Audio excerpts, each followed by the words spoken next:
Hey everybody, it's Tim Miller from the Bulwark. Just got back from voting, early voting. Go out and vote, make a plan to vote. Make sure if you're in a state that has limited early voting, you know what your options are.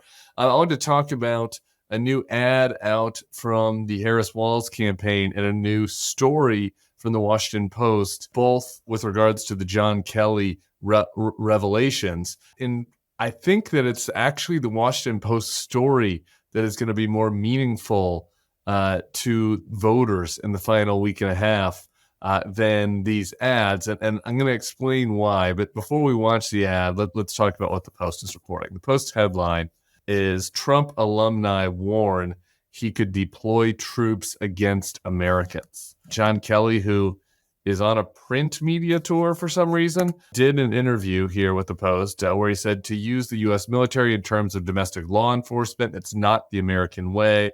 The fear is he will tell them to do something illegal, and that's a really bad thing to do. And then you have generals resigning, and very possibly within the ranks, you have people refusing to do it. These guys are going to follow the law. That's the end of the Kelly quote, and obviously that then creates a crisis. The story isn't just Kelly, though. They talked to Mark Esper, who reiterates some past accounts, in addition to Mark Milley, with a big quote from Milley in the book, where they talk about the walk across Lafayette Square, where Trump held the Bible upside down like it was a dirty diaper. He didn't know how to hold a Bible. You remember this, where they shot like smoke bombs into the crowd to disperse the crowd so Trump could do a photo op. They talk about that experience. And they have here a person close to both men, both Esper and Milley, said they began seeing Trump in darker terms after the incident and are concerned about what it would mean for a second term. There are additional former administration officials who told the Post that Trump wanted to send military into cities where he believed crime was out of control. Let's just send in the troops to catch them, Trump said in 2018. The story goes on. Well, actually, let's watch the ad. And I'll explain to you why I think this story is more important and should be featured more prominently in the Harris campaign than some of the other stuff we see in the ad. Let's watch.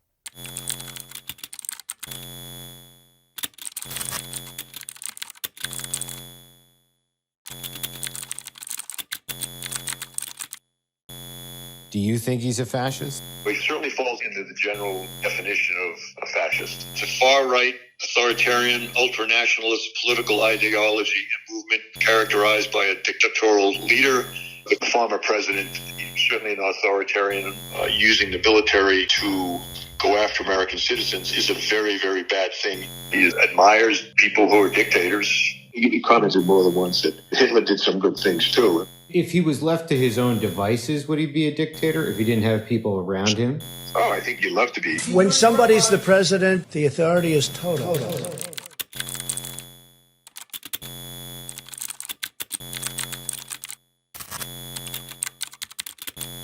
I'm Kamala Harris, and I approve this message.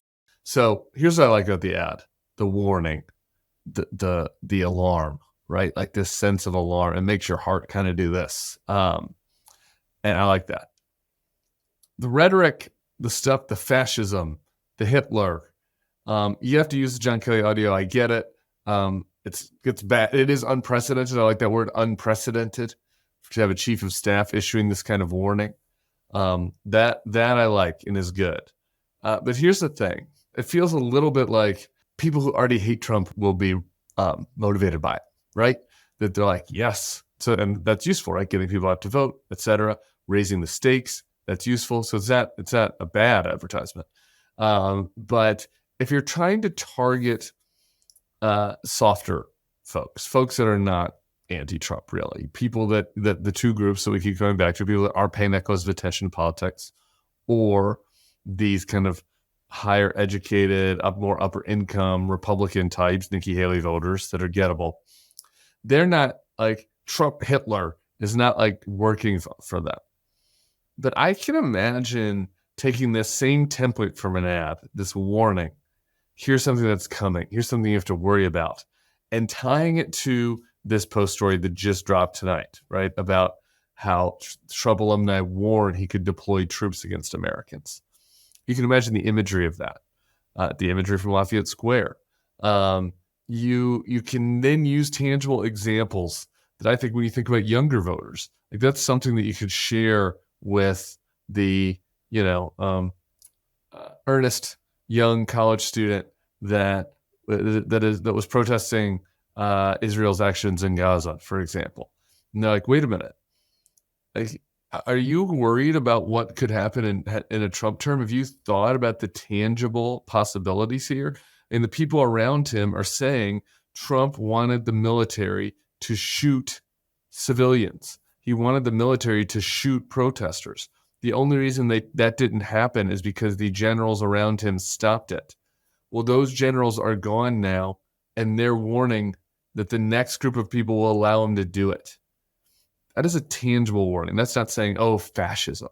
Right? Like, fascism is a little bit hard to like wrap your arms around. It's like a concept.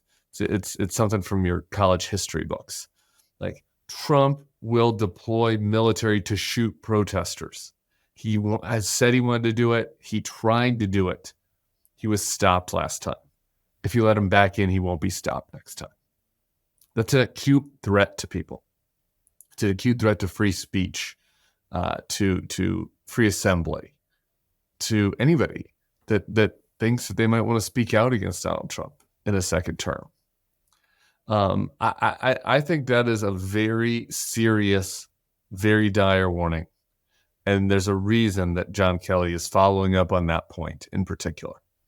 And I think that it's like a new piece of information for people. It isn't like this whole background, Trump bad, Trump fascist, Trump Hitler. A lot of that kind of, I know this seems crazy, right? Because it's so crazy that to even think that a former chief of staff would say this about Trump, right? But like, all that stuff sounds like political rhetoric, right? Whereas if you're presenting people with this new data point, that's like, no, this is what these guys are saying. Like, here's why they're using the word fascism. Because he plans to use the military to attack people that protest him. He wanted to shoot the protesters during George Floyd. What do you think he'll do if he gets in there again? 4 more years on, declining mental faculties. It's a scary prospect. And I think it's the type of scary prospect that could nudge that person off the couch, or could nudge the person that doesn't like Trump into voting for Kamala, even if they're a longtime Republican, right? I mean, I think it works for both of those groups that the Harris campaign needs in the final days. So the campaign should continue to push forward on that. I think there's more there. Same model ad of the warning, but like specific things to be warned about, to get people to open their eyes here in the last 12 days. All right, subscribe to the feed. Have a bunch more coming for you guys tomorrow. Remember to go vote. Don't just watch content. Go knock on doors. Go phone bank. Get out there. And we'll be seeing you back here soon. Hey, if you like this video and our content, I'd love for you to become a Bulwark Plus subscriber. You get access to bonus podcasts, secret podcasts, and newsletters we put out every day, plus some behind-the-scenes takes that I don't always post on this feed. In addition, you can become part of the Bulwark community. Come over to our Substack and comment and meet other like-minded people. We'd love to have you. Starting today, you can get a free trial at thebulwark.com/free trial. The link is right here on the screen and below in the description. We'd love to have you as part of our community. Come on and give it a free try today.